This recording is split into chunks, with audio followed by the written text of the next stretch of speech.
Okay, I wanted to make one final video on the Ice Barrel 300 DIY adding a chiller, and I wanted to go step by step answering every single question that I get on my private messages on Instagram, in the comments, and in my emails every single day. So I want to answer every single question that you could possibly have in this video. So if you're getting an Ice Barrel 300 and you're adding a chiller, this is the video for you. Let's get to it.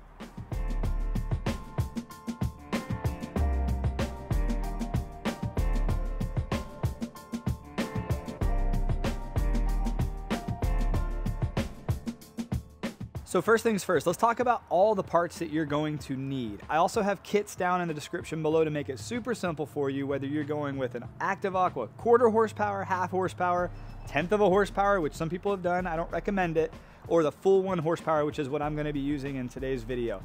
I'm gonna explain it either way, so no matter which size Active Aqua chiller you're using, this video will help you. If you're gonna use a different chiller, there might be a few different components that you're gonna need, but we'll go ahead and address those as well.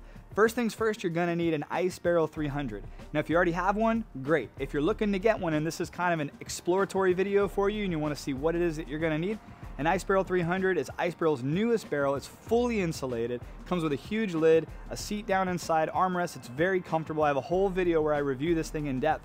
It also on the side here has ports pre-installed, threaded ports, so you don't have to drill into this thing. It's ready to have a chiller added to it, which makes this super, super easy. You don't have to have a handyman experience background to make this DIY work for you, okay? So you're gonna need an Ice Barrel 300. If you're wanting to get one, you can use my discount code. It's MAUS, MOS. That'll save you $150 or more. Sometimes they do a surprise discount for my followers. So go ahead and check that out. The link will be in the description below as well if you're looking to get the Ice Barrel 300. All right, so other than the Ice Barrel 300, you're also gonna need to get a chiller. I recommend the 1 horsepower, 1/2 horsepower, even the 1/4 horsepower, but others have used less. Other than the obvious, you're gonna need a pump. You're also gonna need a strainer, use some tubing. You're gonna need a GFCI extension cord, some hose clamps, and some adapters. We're gonna need to get into the adapters here in a second, but here's the tools you'll need as well. All right, so the first thing we're gonna talk about is the actual pre-drilled holes that come already on the Ice Barrel 300. So you're gonna notice that mine are gonna look a little different because I already have my adapters in this. So I'm using a 1 horsepower chiller in this video, so there's gonna be a few slight variations that I'm gonna be doing that you're probably not unless you're using a 1 horsepower as well, and here's why. The 1 horsepower and the 1.5 horsepower chillers typically only use a 1-inch or bigger tubing, and the pre-drilled holes that come are 3/4 inch. So what I needed to do was get 2 adapters to take my 3/4 inch pre-drilled hole from Ice Barrel 300 and make it a 1-inch thread. So that's the adapter that I'm using here, and this is actually what it will look like. This is a 3/4 inch thread to a 1-inch thread. This is a male to male. Now at the top up here, I'll set this down for a second to show you. At the top, because I'm actually gonna end up with tubing going back into my chiller, and I'm kind of giving you both of these holes explanation before I get to it, and I'll show you a little bit more detail. This is a 3/4 inch thread male to a 1-inch thread female. I also needed a 1-inch thread female to a 1-inch barb so that the tube can go on top of that. So this screws in like this, just like that, and then this screws right into the top here. This is an extra adapter, so I already have one in there, but that'll screw right into the top there. So I'll end up with a barb coming out of the top, and that's going to accept the tube that comes from the chiller once the water is nice and cold. So that's the adapter setup. And once again, if you're not using a 1 horsepower chiller, you're not gonna need both of these adapters. These are the adapters that you will need if you're using a 1 horsepower chiller or bigger. However, once again, if you're using anything less than a 1 horsepower chiller, Active Aqua, Eco Plus, or whatever, and you're using a smaller than 1-inch tube, the holes that come from Ice Barrel are 3/4 inch thread, and those are totally fine to accept 3/4 inch tubing or smaller. If you're following my build to a T, you are gonna need one of these male to male. You're gonna need a 3/4 inch to 3/4 inch. It won't look like this. It'll look like this on one side, and it'll look like this on the other side. It'll be a 3/4 inch to a 3/4 inch. That'll go right here at the bottom, and I'll explain exactly why in a second. Now let's talk about the part that seems to get everybody confused, because I showed how I did it, or I showed that I did it, but I didn't show how I did it. Okay, so in my latest video where I show an easier way to connect, where I take that super crazy setup, my original setup where the tube was everywhere, and I condensed it down to 2 shorter tubes, and it's actually been working so good. I'm so stoked on this build. I set it up to where my inline strainer, my pump are connected directly to the barrel. So there's no extra tubing, no extra fluff. It's very secure, and I'm very excited about it. But let me show you real quick how I do it outside of the barrel, then I'll show you how I attach it to the barrel. The inline strainer that I'm using is a 1-inch inline strainer. If you're using a 3/4 inch inline strainer, which I don't recommend anything smaller than that, I will tell you exactly what you need. But in this case, I'm gonna show you exactly how I do it with my 1-inch inline strainer. So this adapter that we added to the bottom hole of the barrel, that's where the water is going to be going out of and going into the pump, into the filter, into the chiller. You're going to have this adapter for the 1-inch strainer. If you're using a 3/4 inch strainer, you're still going to have the same exact adapter. It's just going to be 3/4 inch to 3/4 inch. It's going to seem like redundant, but it's not.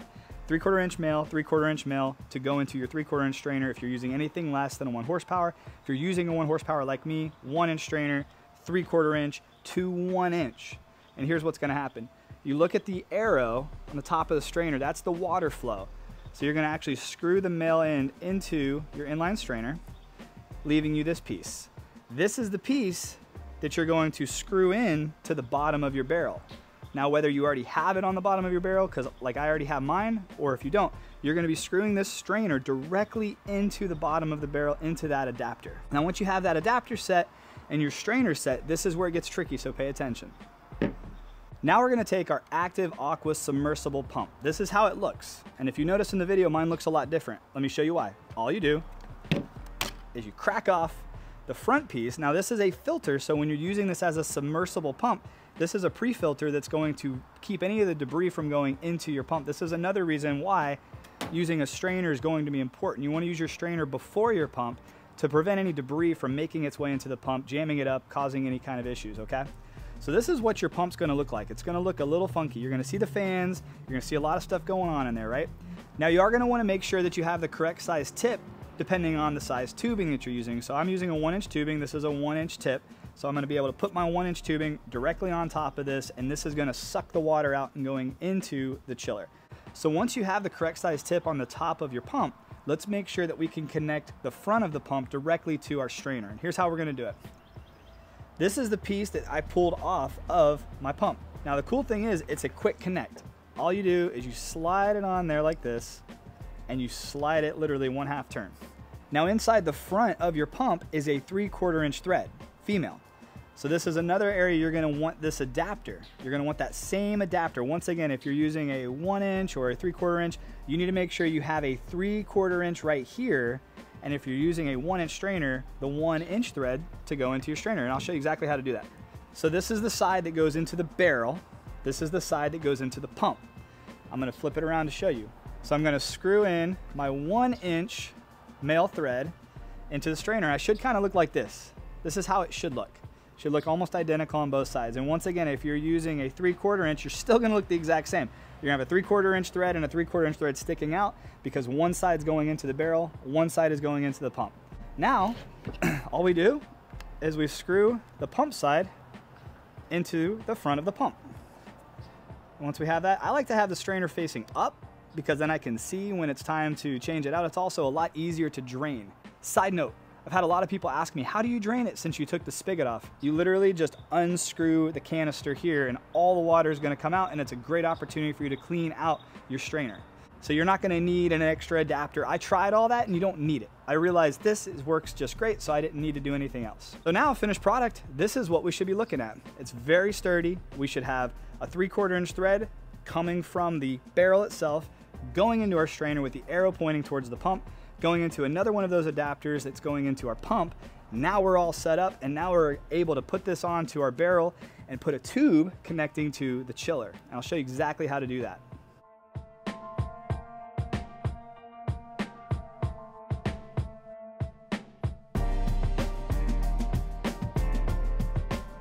All right, so the first step is gonna be to cut your tubing. Now, I like to use the silicone tubing. I've used some different tubing in the past. This is by far the best tubing for this. It's very flexible, very pliable. Water can flow through it very easily. But this is the tubing that I'm gonna have in the kits because it's the stuff that works really good. Now, you're gonna wanna use these clamps. Now, it's very important. I noticed a few people have commented about the clamps not being the right size.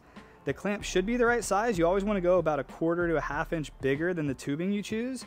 And sometimes the Amazon kits will change the sizing, so it's very important to make sure that you select the right sizing based off of what tubing and what components you're going to be using.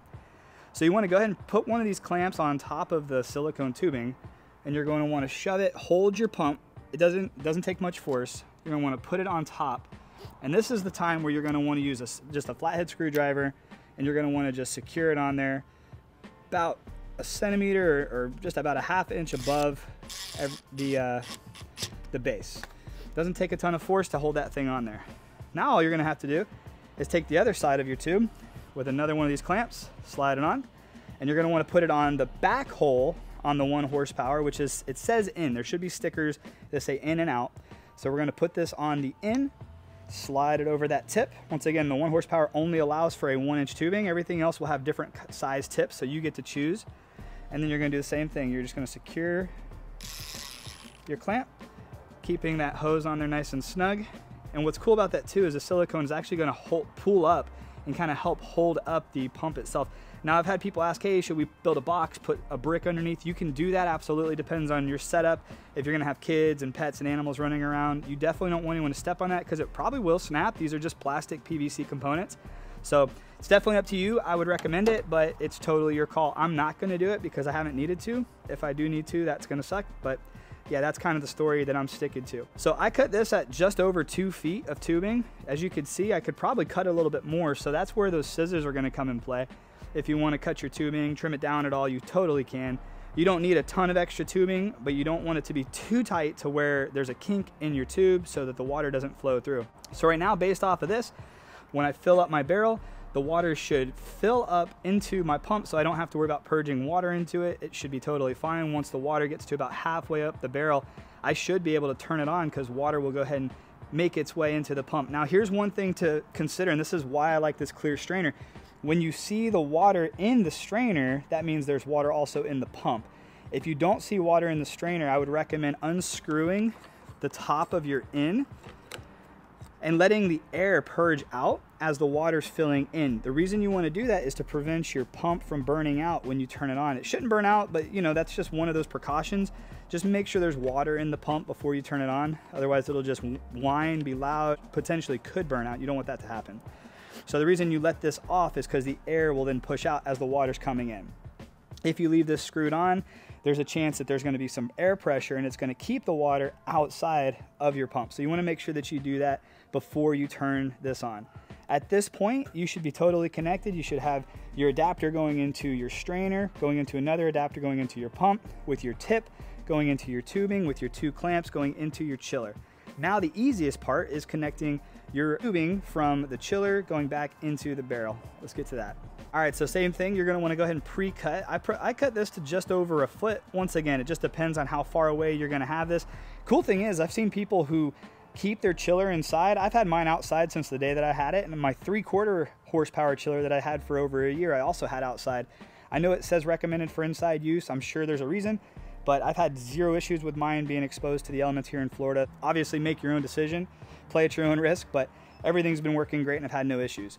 So at this point, I'm gonna take that adapter that's gonna have a thread to barb. Once again, if you're using a 1-inch tubing, you're gonna have to get the adapter that takes your 3/4 inch hole from the barrel to a 1-inch thread so that you can have a 1-inch barb. There might be a reducer that goes from a 1-inch barb to a 3/4 inch thread. I was not able to find it on Amazon, so this is how I was able to do it.